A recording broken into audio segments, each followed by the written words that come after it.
উপস্থিত যারা এখানে উপস্থিত হয়েছেন রূপসপুর, এখানে আমার অনেক মুসলমান ভাইরা আছেন, সনাতন ধর্মীর হিন্দু ভাইরা আছেন। আজকে এই প্রোগ্রামটি সভাপতিত্ব করছেন অত্যন্ত ওনাদের সনাতন ধর্মীদের অন্যতম মুরব্বী বীরেন্দ্রলাল দেবনাথ। আমি আপনারা দেখতে পাচ্ছেন আমরা পাশাপাশি দাঁড়িয়েছি, এটাই বাংলাদেশ, যেখানে কোনো উগ্রতা থাকবে না, শুধু শান্তি আর নিরাপত্তা। ঠিক কিনা? 32টা দাঁতের ভিতরে জিহ্বাটা যেমন নিরাপদ, অন্যান্য ধর্মের মানুষগুলো মুসলমানদের কাছে এর থেকে বেশি নিরাপদ থাকতে হবে। এটাই আমার ইসলাম বলেছে। এই জন্য বীরেন্দ্রলাল দেবনাথ সাহেবকে আমার পক্ষ থেকে অভিনন্দন জানাচ্ছি। আপনাদের উৎসব চলছে, একের পর এক উৎসব চলছে।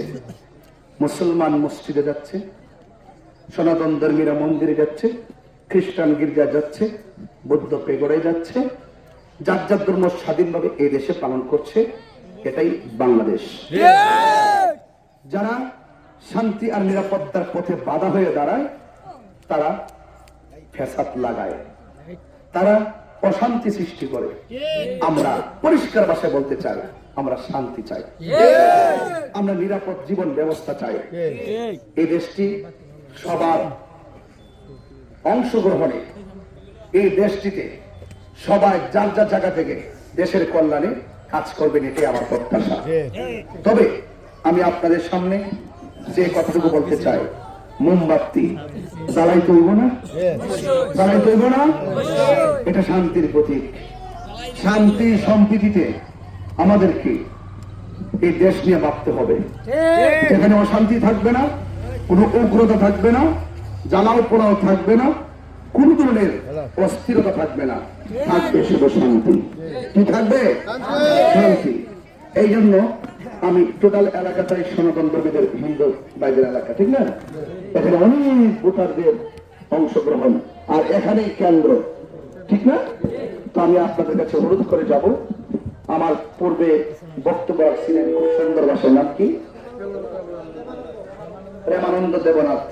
তিনি খুব সুন্দর বক্তব্য দিয়েছেন। তিনি বলেছেন, ইউটিউবে ফেসবুকে আমার বক্তব্য শোনেন, আমি যে সম্প্রীতি নিয়ে কথা বলি, আমি কিন্তু আজকে নতুন বলছি না, 22টি বছর ধরে এই দেশের শান্তির জন্য, সম্প্রীতির জন্য আমি কথা বলেছি। আমার অধিকার, আমার অগ্রাধিকার আছে, আমার দাবি থাকতে পারে, যেখানে আমি শান্তির জন্য সকলে মিলেমিশে একটি সুন্দর দেশ চাই। যেহেতু এই সুন্দর একটি সময় এসেছে, আর এই সময় আপনাদের মাঝে এসেছি, অন্তত পক্ষে আমাকে আগামী 12ই ফেব্রুয়ারি মোমবাতি প্রতীকে ভোট দিয়ে আপনারা বিজয়ী করবেন। আমি আপনাদেরকে নিয়ে এই বাংলাদেশে সংসদ পর্যন্ত আমি আপনাদের, আমাদের সব ধর্ম বর্ণ নির্বিশেষে, দল মত নির্বিশেষে, যারা কথাগুলো বলতে সংসদে গেলে ভুলে যায়, আমি সংসদে গিয়ে তাদেরকে স্মরণ করিয়ে দিব, এই দেশে সকলকে শান্তি নিশ্চিত করতে হবে, এই দেশের সকলের অধিকারকে নিশ্চিত করতে হবে, এই দেশের সকলের মানুষের জান মালকে নিশ্চিত করতে হবে, এই দেশের বৈষম্যের দেয়াল ব্যঙ্গে চুরমার করিতে হবে। কথার মাধ্যমে, লিখনের মাধ্যমে কোন ধরনের বৈষম্য সৃষ্টি করা যাবে না।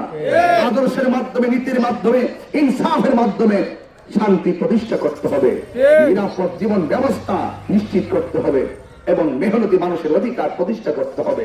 এই জন্য আজকে আমি আপনাদের খেদমতে এতটুকু বলে গেলাম, আপনারা আসন্ন ত্রয়োদশ জাতীয় সংসদ নির্বাচনে 12ই ফেব্রুয়ারি সকাল সকাল মোমবাতি প্রতীকে ভোট দিয়ে সুমহান সংসদে গিয়ে আপনার হয়ে, চা শ্রমিকদের হয়ে, মেহনতি মানুষের হয়ে, বিভিন্ন শ্রমজীবী মানুষের হয়ে, তাদের যে কষ্টের কণ্ঠের আওয়াজ কানে শ্রবণ করেছি, হৃদয়ে ধারণ করেছি, আমি যেন আপনাদের কণ্ঠগুলো সংসদে আপনার হয়ে তুলে ধরতে পারি। দরকার আছে না? আপনারা কি মোমবাতি প্রতীকে ভোট দিবেন? ইনশাআল্লাহ সবাই মোমবাতি প্রতীকে ভোট দিবেন, এবং আমার বাড়িতে মা বোন যারা আছেন, দিদি খালারা যারা আছেন, মাসিরা যারা আছেন, সকলকে আমার আশীর্বাদ দিবেন, আমার জন্য দোয়া করতে বলবেন। এবং আমি যেন সংসদে গিয়ে এই দেশের জন্য, দেশের সম্প্রীতির জন্য, শান্তির জন্য, নিরাপদের জন্য একটি সুন্দর জনপদ, সুন্দর চুনারঘাট, সুন্দর মাধবপুর যেন আমি গঠন করতে পারি এবং এই দেশের শিক্ষা, স্বাস্থ্য, অবকাঠামো উন্নয়ন থেকে শুরু করে প্রত্যেকটা মানুষের অধিকার যেন সুষম বন্টন নীতির আলোকে আমি পৌঁছে দিতে পারি, সেই ব্যবস্থাটুকু করে দিয়েন। আমি আপনাদের পাশে বিগত দিনে ছিলাম, এখনো আছি, ভবিষ্যতে থাকবো। আপনাদের উপরে, এই সনাতন ধর্মীদের উপরে কোন ধরনের নির্যাতন হলে, কোন ধরনের হুমকি দামকি আসলে ইনশাআল্লাহ আমি কথা দিয়ে যাচ্ছি, এই দেশের শান্তি রক্ষায় আপনাদের পাশে থাকবো। আপনাদের হয়ে আমি লড়াই করে আপনাদের পাশে আমি থাকবো ইনশাআল্লাহ। ভালো থাকবেন, সুস্থ থাকবেন। জয় হোক মেহনতি মানুষের, জয় হোক সনাতন ধর্মীদের, জয় হোক চা শ্রমিকদের, জয় হোক মোমবাতি প্রতীকে সালাম এবং আদাব জানাচ্ছি।